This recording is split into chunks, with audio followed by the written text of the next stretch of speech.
احنا النهارده نكتشف مع بعض ارخص فندق موجود في فايد. قاعده حلوه جدا، يعني هو حاطط لك حتى كرسيين بس. الفول الاخضر لسه بيستوي اهوت، ده جزء من الصوب اللي موجوده هنا. السمكه تتبيلتها خياليه يا جدعان، سمكه تحفه. بس قبل ما نكمل ما تنسوش تشتركوا في القناه وتوصلوا الفيديو ل 10000 لايك عشان تدعموني ان انا اكمل معاكم المحتوى ده. احنا موجودين في فندق 6 كورنرز، واحد من الفنادق اللي واخده تقييمات عاليه في فايد في الاسماعيليه وسعره اقتصادي، فخلينا نكتشف اكتر الفندق من جوه عامل ازاي.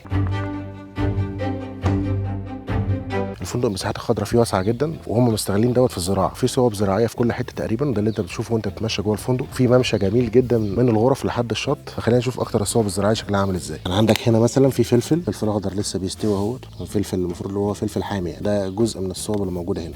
شكله جامد الفلفل ده والله، في كل حته في فلفل. هنا بقى وانت ماشي طول الطريق في شجره كده غريبه جدا، يعني موجوده في كل حته، ما اعتقدش ان دي مانجا صراحه، مش عارف اسمها ايه. لو حد عارف اسمها يقول لنا الشجره ديت ايه. عندك تحت الضله كده في ترابيزه بينج بونج عشان لو عايز تلعب انت واحد صاحبك، نوع من انواع التسليه الظريفه. في هنا برده حمار مربوط، ما اعرفش ده يخلوه مثلا، تفتكر ممكن يعمل حركه ندالة او حاجه؟ غلبان صح. هنا برده في الفندق في ان انت ممكن انت تاجر خيل، او بس الخيل موجود بقى جوه في الحته دي. تعالوا نشوف الخيل.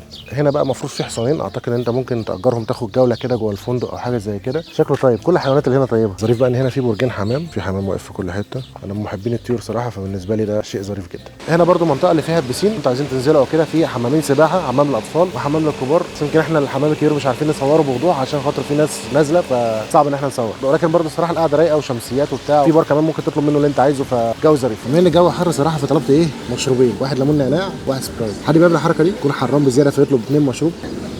ليمون بالنعناع جامد صراحه. حمام السباحه تاخد المشروب بتاعك وتستمتع. وانت رايح الشط بقى الغرف تبقى على ايديك الشمال وعلى ايديك اليمين، كل ديت مساحات خضراء، والطريق بقى ايه في ممشى كده لحد الشط جامد جدا صراحه. فالاجواء ظريفه ومختلفه عن الفنادق الاعتياديه. خلينا كده نشوف الشط عامل ازاي. يعني الشط صراحه متواضع جدا، مش افضل حاجه، في شواطئ كتير افضل من كده. من باب التغيير ممكن تيجي اسماعيليه لانها قريبه جدا من القاهره. على الشط بقى في زي لسان كده تقدر تخش لحد البحر جوه. تعال نشوف من جوه عامل ازاي. بجانب بقى المكانين اللي احنا قاعدين فيهم هنا، ففي برضو اماكن كتير هناك. يعني هنا تقريبا مكان لشخصين بس، ولكن هناك كراسي كتير قوي تقدر تقعدوا، يعني لو جروب كبير. قاعده حلوه جدا، يعني هو حاطط لك حتى كرسيين بس، تقعد على الكرسي الجميل ده ويبقى ده الفيو بتاعك، سامع صوت البحر فاصل عن العالم. هوا حلوه صراحه، القعده جامده جدا جدا جدا. يحسبكم من كل اللي فات ده كله بجد. فكره اللسان والكرسيين اللي هم حاطينهم دول في وسط البحر على طول عالم تاني. قبل ما نخش على اللسان، في حر ومفيش يعني، في هوا بس خفيف. هنا بقى في هوا بارد وسط البحر كده. في كل حته طائر نورس، في اصوات كده ايه سامعين.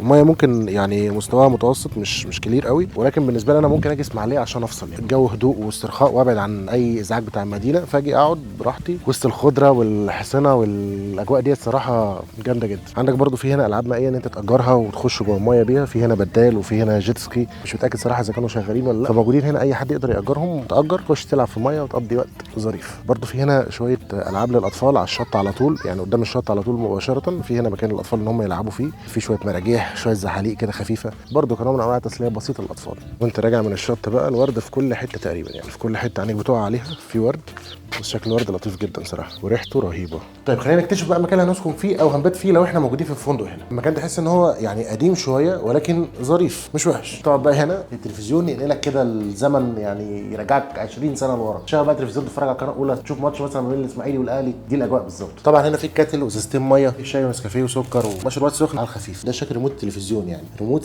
سانيو مصر الكترونكس. زمان قوي على اني اشوف تلفزيون صراحه بالتاريخ ده. ترابيزه والله دمها خفيف، يعني ترابيزه كده برضو شكلها عاجبني. بحب انا الترابيزات اللي هي الاشكال اللي هي القديمه دي، يبان ان الغرفه ستايلها قديم قوي. ده واضح من الباب وتصميم الشباك والحاجات ديت، التفاصيل ديت يعني مبينه لك ان الغرفه عتيقه. والستايل بتاع الغرفه ماشي بشكل اللي هو الشاليهات القديمه. يعني لما كنا مثلا بنروح نصيف زمان نفس نظام الشاليه كده، تلاقي في مكان للقعده في مكان للنوم. الغرفه طبعا مكيفه بالكامل، وفي ثلاجه هنا صغيره، اعتقدش ده ميني بار، دي ثلاجه الموديل بتاعها قديم شويه ولكن شغاله زي الفل والدنيا تمام. يعني في هنا حتى مكان للبيض وبتاع، مثلا لو شاري بيض وعايز تحطه هنا. هنا مفيش تجهيزات مطبخيه ولكن برضو اوبشن موجود في الثلاجه. ودراج الثلاجه القديمه اللي هي كانت موجوده بيبقى فيه درجين جنب بعض كده، دمها خفيف والله. يعني الجو بتاع المكان رجعني بالزمن كتير جدا لورا. بس الظريف في الحاجه انها شغاله. احنا حاجزين هنا دي يوز وخدنا غرفه هنا لشخصين. ما اعتقدش ان الواحد ممكن ينام، ممكن مثلا تريح ساعه او ساعتين. خلينا نجرب مخده، والمخده برده ظريفه، ممكن تريح لك هنا ساعه او ساعه ونص او حاجه، وبعد كده ترجع مثلا تنزل البسين او الشط. عندك بقى جنب السرير حاجه انا مش فاهمها شويه، وهي الجهاز دوت. انا ما اعرفش الجهاز ده بتاع ايه، لو حد عارف مثلا زمان كانوا بيستخدموا ده في ايه في الفنادق يقول لنا. بس هو انا شايف مكتوب ولا مركبه، حتى مركبه بالعكس، مكتوب هنا فوليوم، مكتوب هنا بروجرام. ما اعرفش ده معناه ايه الصراحه. يعني هل مثلا ده الارم يصحيك من النوم، ولا هل ده مثلا راديو، ولا انا مش عارف. وهنا طبعا طبعا في الفيشه بتاعت التليفون، الفيشه القديمه ديت، يعني عارفين الفيش اللي هي القديمه ديت كانت بتوصل بيها التليفون، في توصيل ان انت توصل كده التليفون من هنا، تقدر تتصل على الريسبشن عادي او الريسبشن يتواصل معاك، مفيش عندك مشكله خالص. ولكن دي برده قديمه قوي يعني، كانت موجوده في بيوتنا زمان. دوت يا اما راديو يا اما الساوند سيستم. ساوند سيستم، ده انت متفائل قوي يعني. اللي عاجبني في الغرفه التكييف بتاعها، التكييف صراحه ثلاجه يعني، اول ما دخلنا جو حر التكييف كده هدالك الدنيا خالص. هنا طبعا الدولاب قلت لك فيه بطاطين زياده عشان الدنيا لو سقعت بالليل مثلا، وفي اكتر من شماعه. دولاب بسيط سيمبل قديم برده يعني، عارف انت الحاجات اللي هي الدواليب اللي هي مدفونه كده في الحيطه زمان، لا احساس مختلف يعني، احساس المكان الاقامه مختلف خالص صراحه. وعندك بقى جنب الدولاب فيه يعني زي مرايه كده صغيره، لو انت عايز تلبس مثلا وتبص على نفسك او حاجه قبل ما تنزل. في كمان درج لو عايز، في برفان، في حاجات بتاعت البنات وكده، تحط الحاجه في الدرج عادي. تعال نشوف الحمام.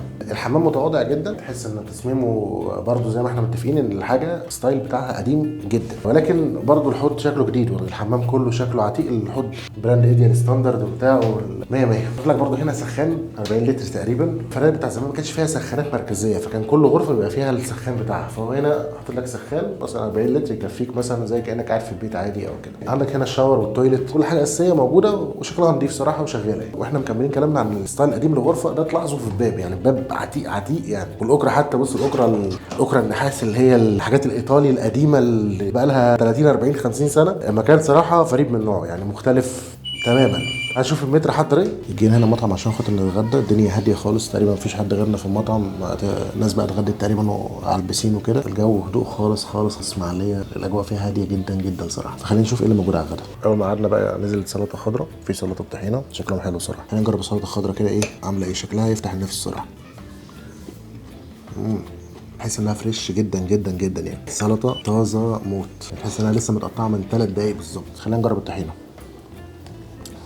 لا خيال، طحينه جامده جامده جامده. ايه ده، السلطات بتهزر كده قبل ما الاكل يجي. انا متفائل، المفروض ان انا استنى السمك او العيش، لكن مش قادر صراحه. عيش وصل وسمك ومعاه بطاطس، وفي هنا ايه بولة رز. طبق شكله مشجع جدا صراحه. حاسس لك على السمكه بقى ايه، في ليمون كده، شرايح ليمون، فتقوم مديها بقى ودلع الدنيا. جامد جامد جامد هو ده. ونجرب بقى السمك شكله يعني جامد جامد جامد جامد. السمكه تتبيلتها خياليه يا جدعان، السمكه اقسم بالله تحفه. جربها مع شويه طحينه عالميه. برضه حاطط لك بطاطس كده على الجنب. خلينا نجرب. عاجبني في الاكل ان هو فريش ومظبوط، مفيهوش غلطه. نجرب السمك مع الرز، الاكل جامد. اخر حاجه بقى ايه، نجربه بالعيش. نجيب كده حته السمك، نحط فيها شويه سلطه خضراء، نلم شويه طحينه كده من فوق. دي بقى اللقمه المثاليه، وماسكها ومقفلين بقى بكولا. بصراحه تجربه غدا عندهم جامده جدا، مفيش حاجه فيها غلطه، الحاجه كلها فريش. نكمل بقى. طيب نتكلم عن مميزات وعيوب المكان بالنسبه لي كفكره استرخاء، وان انت تبعد عن الدوشه بتاعه القاهره، وان انت تيجي هنا تفك مكان قريب منك على بعد ساعه ونص، فده حاجه تحفه. المكان تحس ان هو بيرجعك بالزمن شويه لورا، فالاجواء بتعيشها اجواء جديده، وسط الخضره وسط الزرع وبرج الحمام والحاجات اللي هي الظريفه ديت. فكره الاجواء الريفيه اللي في الفندق ديت صراحه جديده ومختلفه وظريفه جدا. بالنسبه للعيوب، حاسس ان هو المكان ممكن محتاج تطوير شويه اكتر من كده، ومحتاج ان هم يجددوا في شويه حاجات، ياخدوا بالهم من شويه تفاصيل صغيره، وهيظبطوا الدنيا، والدنيا هتبقى جامده جدا معاهم. سعر الفرد هنا في الفندق هو 450 جنيه. لو انت هتقضي دي يوز، ليك وجبه غدا وليك اكسس على كل حاجه موجوده في الفندق. ولو عايزين غرفه تغيروا فيها او تقضوا فيها اليوم، برده بيبقى بيضيف على السعر بتاعك 100 جنيه. اما بقى لو عايز تبات، فسعر الغرفه هنا هو 1500 جنيه شامل الفطار والعشاء. كده يبقى شفنا مع بعض ارخص فندق موجود في فايد في الاسماعيليه. اتمنى يكون الفيديو عجبكم، تنسوا تعملوا لايك وشير وسبسكرايب، واشوفكم ان شاء الله الفيديو اللي جاي. سلام.